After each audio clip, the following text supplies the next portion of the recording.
ఎన్నికల ఖర్చు అనేది కేంద్ర ఎన్నికల సంఘం ఇంత ఖర్చు పెట్టాలని చెప్పేసి అభ్యర్థులకు చెప్పడం అనేది జరుగుతుంది. అలాగే వారికి ఎంత ఆస్తులు ఉన్నాయి ఏందనేది కూడా చాలా క్లుప్తంగా వివరించడం అనేది కూడా జరుగుతుంది.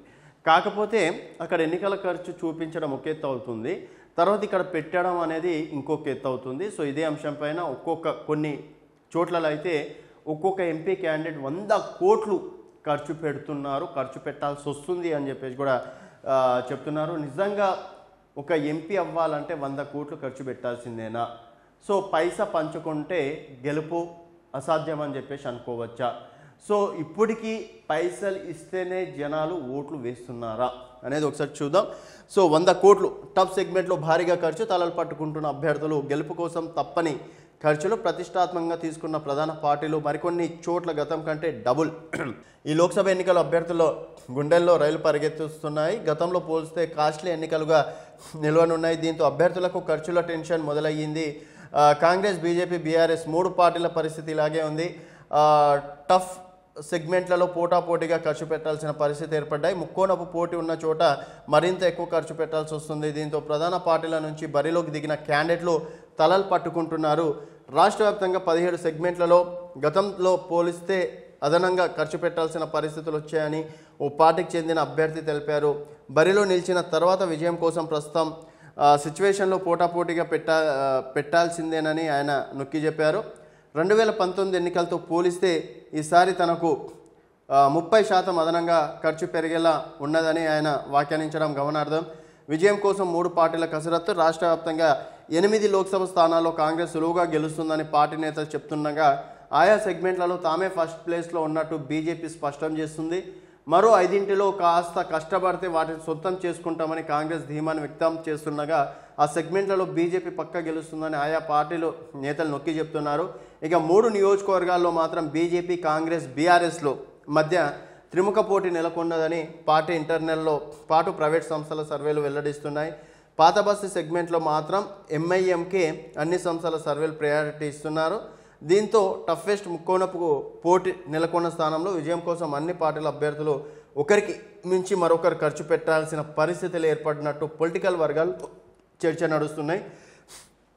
ఒక్కో సెగ్మెంట్కు భారీగానే తెలంగాణలో ఒక్క లోక్సభ అభ్యర్థి సగటున దాదాపుగా 35 కోట్ల నుంచి 50 కోట్ల వరకు ఖర్చు పెట్టాల్సి వస్తుందని ఆయా నేతలు అంచనా వేస్తున్నారు. టఫెస్ట్ నెలకొన్న నియోజకవర్గాల్లో సుమారు 75 కోట్లు ట్రయాంగిల్ పోటీ ఉన్న చోట్ల ఏకంగా 100 కోట్లు ఖర్చు అయ్యే అవకాశం ఉన్నదని రాజకీయ నేతలు చెప్పుకుంటున్నారు. కేసీఆర్కు సెంటిమెంట్గా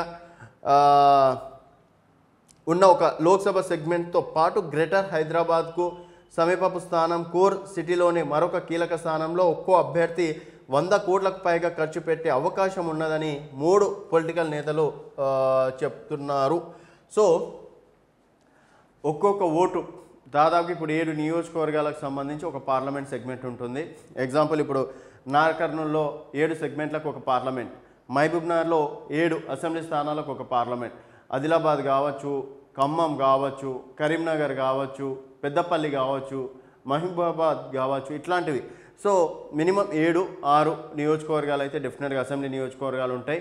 మొన్న జరిగినటువంటి అసెంబ్లీ ఎన్నికల్లో దాదాపు ఒక్క అసెంబ్లీ ఎన్నికల్లో ఒక్కొక్క అభ్యర్థి 20-30 కొంతమంది అయితే 50 కోట్ల వరకు కూడా ఖర్చు పెట్టారని చెప్పేసి కూడా, అంటే అఫీషియల్ లెక్కలు కాదు, అన్అఫీషియల్ లెక్కలు. 1,00,000 మందికి ఒక 500-500 రూపాయలు పంచాలన్నా కూడా దాదాపుగా అది కోట్లలో వెళ్ళిపోతుంది. సో ఇంకా యాడ్స్ అని చెప్పేసి, తర్వాత ప్రచార రథాలు, తర్వాత మీడియా సమావేశాలు, ఇట్లాంటివన్నీ చూసుకున్నట్టయితే 70-80 కోట్ల వరకు ఖర్చు రావడం అనేది చాలా సులభంగా ఖర్చు చేసేస్తున్నారు. తర్వాత ఇంకా టఫ్ ఉన్న దగ్గర అయితే ఓకే, మనం ఇంకాస్త కష్టపడితే ఇంకా కొంతమంది ఓటర్లను మనం కనుక ప్రసన్నం చేసుకుంటే డెఫినెట్గా ఇక్కడ గెలుస్తామని చెప్పేసి అనుకుంటే అక్కడ 100 కోట్లకు కూడా వెనకడుగా ఇవ్వట్లేదు అని చెప్పేసి కూడా తెలుస్తుంది.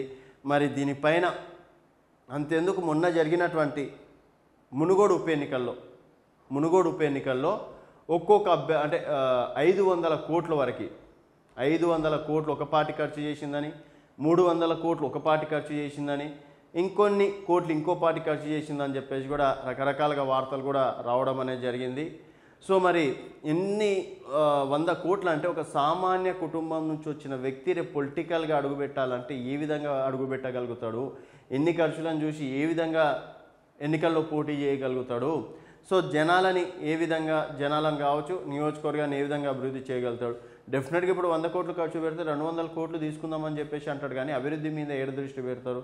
సో ఇప్పటికైనా ఎన్నికల కమిషన్ దీనిపైన సీరియస్ యాక్షన్ తీసుకొని ప్రజలు కూడా చైతన్యం అయ్యి పైసలకు కాకుండా డేర్కి వెళ్ళి ఓటు హక్కును వినియోగించుకుంటే మాత్రం రేపన్నాడు సామాన్యుడు కూడా ఎన్నికల్లో పోటీ చేసే అవకాశం దక్కుతుందని చెప్పేసి ఈ సందర్భంగా చెప్పుకోవచ్చు. సో ఏ నియోజకవర్గాల్లో టఫ్ కాంపిటీషన్ ఉంది, త్రిముఖ పోరు ఎక్కడ ఉందనేది మీ అభిప్రాయాలను కింద కామెంట్